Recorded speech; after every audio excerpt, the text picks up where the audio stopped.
People watch terrified as their church goes up in flames. Fear and bewilderment spread through the crowd as the sacred symbols of their faith are desecrated. Here in Egypt, as in Syria, and so many other parts of the Middle East, the cycle of violence has deepened, winding to Africa and beyond. Few communities have escaped the conflict, but Christians have suffered the most religious persecution. They are intimidated in schools and the workplace, and are denied access to healthcare and other basic services. Others have to run for their lives as their homes and places of worship come under attack. Many are killed for their faith. In Egypt, 17-year-old Christian student Ayman Labib refused to cover up the cross tattooed on his wrist. His teacher began to throttle him. He ran away, but was caught by classmates who beat him to death. And in Yemen, an extremist group recently posted a video online showing a Christian man being crucified. Now, Catholic charity Aid to the Church in Need, a pontifical foundation under Pope Francis, has carried out a fresh investigation into anti-Christian persecution today. Persecuted and Forgotten, a report on Christians oppressed for their faith, concludes that in 20 of the 30 worst offending countries, the problems have deepened over the period 2011 to 2013.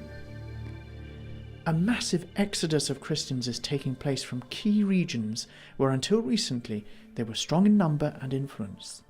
Christianity's status as a worldwide religion is now at risk. Syria's Melkite Greek Catholic Patriarch Gregorius III told ACN recently that 450,000 of his country's Christians, a significant proportion of the total, were now internally displaced or living as refugees abroad. Already decimated in Iraq, the Christian presence is now in peril in Syria and in Egypt too. The Arab Spring has turned into a Christian winter, and Christianity in the Middle East is now at risk of disappearing. The crisis is linked to increasing extremist Islamist violence. Strongly present in the Middle East, fundamentalist aggression against Christians is now widely felt in Africa, the Asian subcontinent and beyond. There too, Christianity is at risk. Christian girls in their teens have been raped, forced to convert and marry men they have barely met. Pro-nationalist extremists of other faith traditions have increasingly threatened Christians in Sri Lanka, Burma and India. Meanwhile, communist regimes have mounted fresh crackdowns on Christian communities, targeting clergy and faithful. In China, Christian communities are forcibly closed down. Bishops are put under house arrest. And in North Korea, formal religious activity remains virtually nil. Pope Francis has said, to find martyrs, we don't need to go to the catacombs or to the Colosseum. Today there are martyrs in a great many countries. Our church, he said, is a church of martyrs. The 21st century has already unleashed a fresh cycle of fear and violence. Defenceless, frequently ignored, and living as a minority in a hostile environment, the future is bleak for many. ACN's Persecuted and Forgotten report shines a light on their suffering. Against a background of malaise and misinformation on the subject, this report is an appeal for compassion and justice. Urgent action is needed to safeguard faith communities at risk of being extinguished. Change can only come if the faces of suffering are shown to the world. If we could do nothing else, let us do what we can to ensure that persecuted Christians are never forgotten.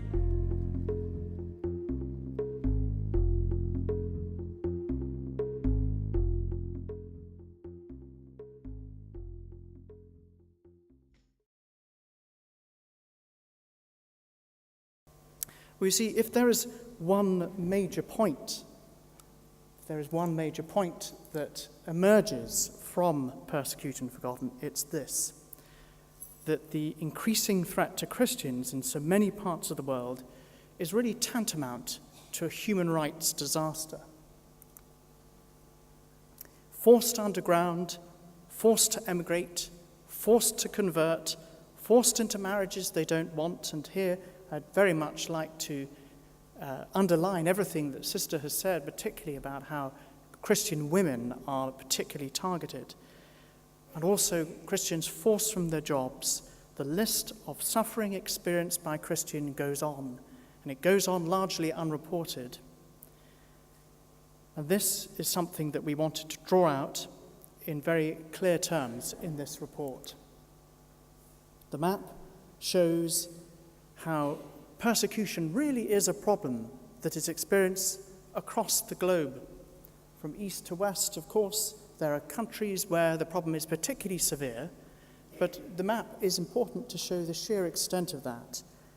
And what we did in this report was to really look at the last 2.5 years and to compare and contrast to see how things have improved in some cases, but I have to say in most cases how things have got worse.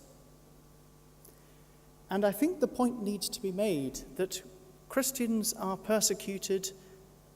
Well, there are many reasons why Christians are persecuted, but they're persecuted at least partly, if not mostly in many cases, because they are Christian. Yes, other factors come into it: ethnicity, tribe, class, or caste if it's India, subcontinent, economics, but Christianity itself is seen as a byword for two things.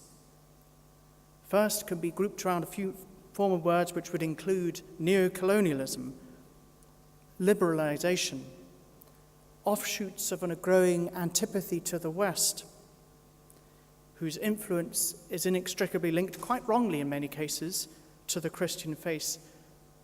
That is the first major problem. And the second, as I've indicated just now, but which needs to be drawn out very strongly, is that Christians are persecuted because of their Christian faith. It's precisely because of their religion that they are persecuted.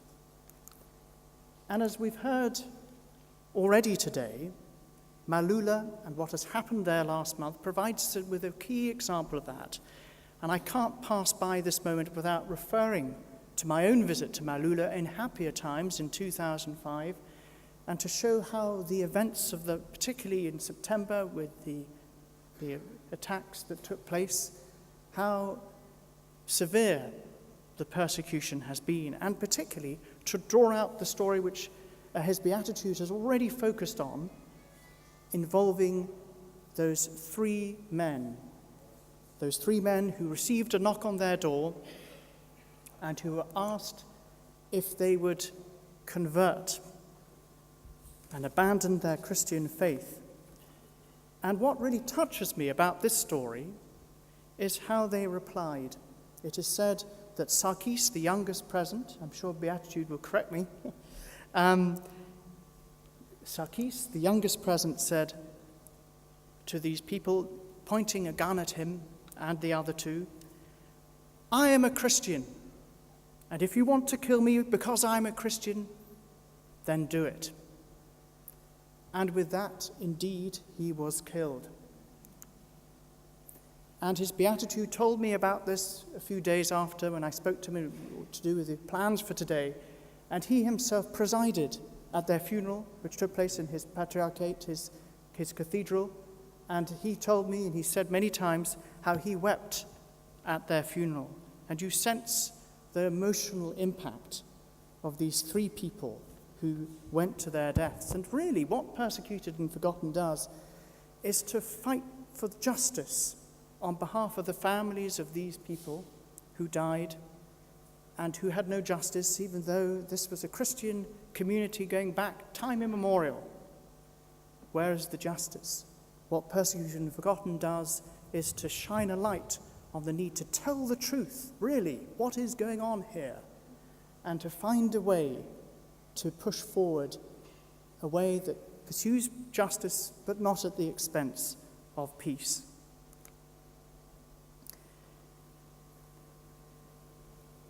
One of the key points that emerges both in Malula, but it's expressed throughout the Middle East, and it's borne out very strongly in the report, is how it is that Christianity in the Middle East is now threatened in its very existence. Before, I remember asking Archbishop Louis Sacco, now the Patriarch in Baghdad, what is the future for Christianity in the Middle East? And he said, it's looking uncertain. Who knows? 20 years' time, it may be a very different story. Now, 10 years later, after that interview I had with him, really, in certain parts of the Middle East, Christianity's very presence is threatened.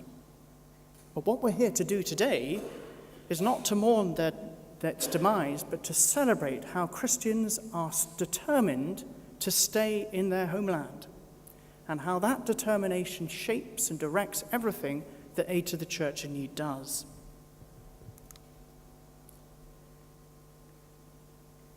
The principal concern in the Middle East is, and we've touched on it already, of course, but it needs to be dramatized and shown very clearly, is emigration. In a situation of flux, of course, it's really well nigh impossible to obtain reliable figures as to the extent of that emigration. And we have to admit that leaders of communities are only too aware of the political ramifications of declaring that their respective communities have dwindled in number. But for the sake of argument, and you may have different figures at your disposal, but these are at least vaguely plausible, these figures that we're going to look at now. In the video, we heard it needs a good place to start. 450,000 Christians displaced or refugees. And then Iraq, which Sister Hanan spoke so powerfully about, all those refugees from Iraq. The time of Saddam Hussein in 1987, when the last census was taken, 1.4 million Christians were registered, I'm told. Now, 300,000, some say 400,000. Egypt, when Neville was in Egypt at the time when President Morsi was overthrown, 200,000, he was told that 200,000 Christians had by that stage left since 2010, and it came just a few weeks before those many churches were attacked in the 14th, 15th of August. This is a conservative figure. It's 60 churches. It could be far higher. And then there's Bethlehem, which, of course, many of you know, having been to the Holy Land. Here we see the decline in the representation of the Christian community. So, and we need also to add to this the statistics concerning Lebanon, where Sister Hannah, I just verified it with her before coming here. She said that there had been a decline of 50% Christians, falling from 1.5 million in 1975, roughly 63%, she says, down to 750,000 Christians, barely 35%. So you can see we have a quite comprehensive mosaic of the changing face of the Middle East and how it is that the community, the Christian community, is shrinking. And Iran is mentioned there too. But as I'm saying earlier, there is hope. And the hope is about how, and it's shown in the report too, how Christians are willing, determined to witness to their faith, and how it is the case today. The words of Tertullian, how the blood of the martyrs is the seed of Christianity. That is something that applies to today too. And it applied particularly in Nigeria. Many of you will remember how a year ago, Archbishop Kaigama, the president of the Bishops' Conference of Nigeria, Archbishop of Jos, how he explained his mission as he saw it in Jos and indeed throughout the north. And this is a country where Boko Haram have, and I quote, they've declared a war on Christianity, and they seek to achieve an eradication of Christianity from certain parts of Nigeria.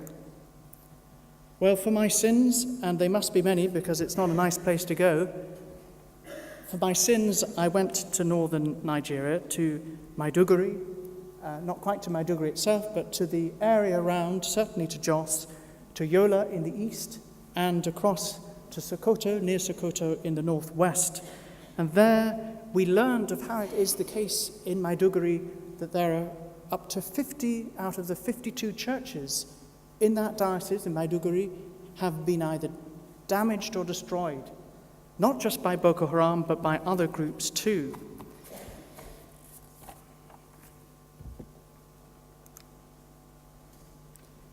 And we verified these figures by asking the Bishops' Conference in Nigeria, and they said that since 2007,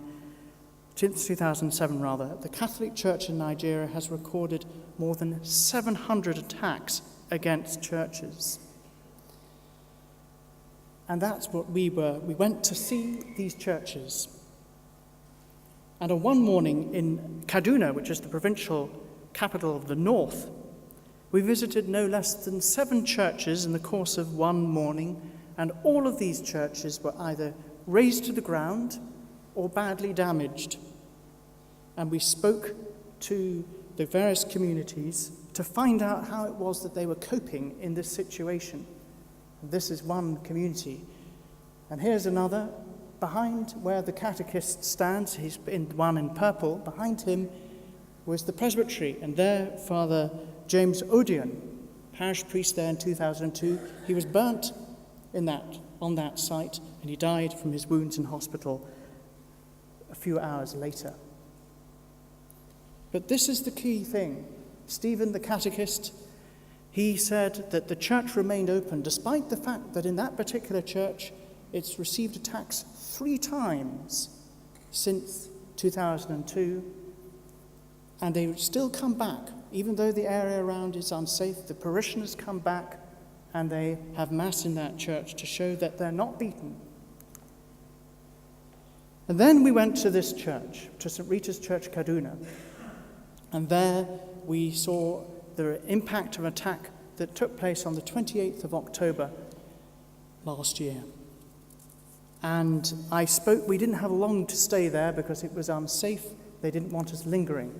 But we met up with a group of young people, and these young people were in the choir.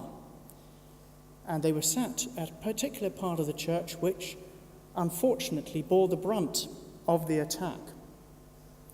Here they are. They don't look too bad from that particular photo, but many of them have, and at least one of them has prosthesis, and the ones wearing dark glasses are doing so, wearing those dark glasses because of sight impairment, and certainly in one case, complete blindness. And one case that we've really highlighted because it was so poignant was the case of this young chap, John Abba. I didn't have much time, so I said, would one of you like to tell your story? We only got 5 minutes. And this chap stepped forward, and he then decided that he would tell us his story. And he described that moment when the attack took place. They were in the church, Mass was going on, and the elevation had come and gone, and it was the Lamb of God. And they were kneeling, and then the blast happened. The back wall fell out of the church, and this chap, John Abba, lost consciousness. And he remembers coming to with the sounds of people calling his name. John, are you alive? The man next to him, it turned out, was dead. He was lying in a pool of blood. But he came to, and he realized that he was blind, that he had no sight at all. The shrapnel had got into both eyes. But he prayed, and he had operation after operation in the hope that he might obtain at least some of his sight back. And he said, and I quote him, I asked him to tell me exactly what he said, and he said, "I never stopped trusting in God. After 2 months and 10 days of blindness, I began to recover the sight in one eye." And so you can see the right eye is open and he can see. And I told him, "How do you reflect on your experience?" And he said, "When people hear my story, they often look at me and say, yes, there is a God. The extremists thought that they could do away with us, but we are still standing." And indeed, it was standing in that position that I found them. So Persecuted and Forgotten is not just a litany of woes and disasters and problems and threats and difficulties and all the rest of it. It's actually an indication of how Christians are standing firm in their faith and acting as a bridge between themselves and other communities. And this is something that comes out very, very strongly.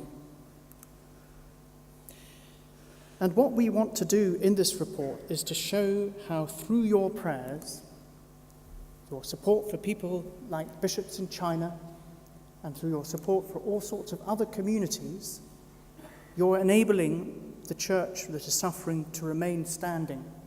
Here is just some examples of the help that through your kindness, through your generosity, through your prayers, that you have enabled aid to the church in need to deliver. And I'd really like to pay tribute to all of you who've been so generous, and particularly to thank Karen Singaraya and Natasha Alford, who organised that splendid dinner fundraising event in Hampstead. There are countless other examples. I think of those people that I met in Our Lady of Assumption Church, Mansour in Baghdad, and we've got the picture that I took of the window at the east end of the church is one of our Christmas cards this year. And I think of them, they'd suffered a great deal of persecution, and here they were, when we came in, they were held up their rosaries. I think of Cardinal Zubair Wako. We've heard from certain bishops there how the dangers, the difficulties have tightened since partition.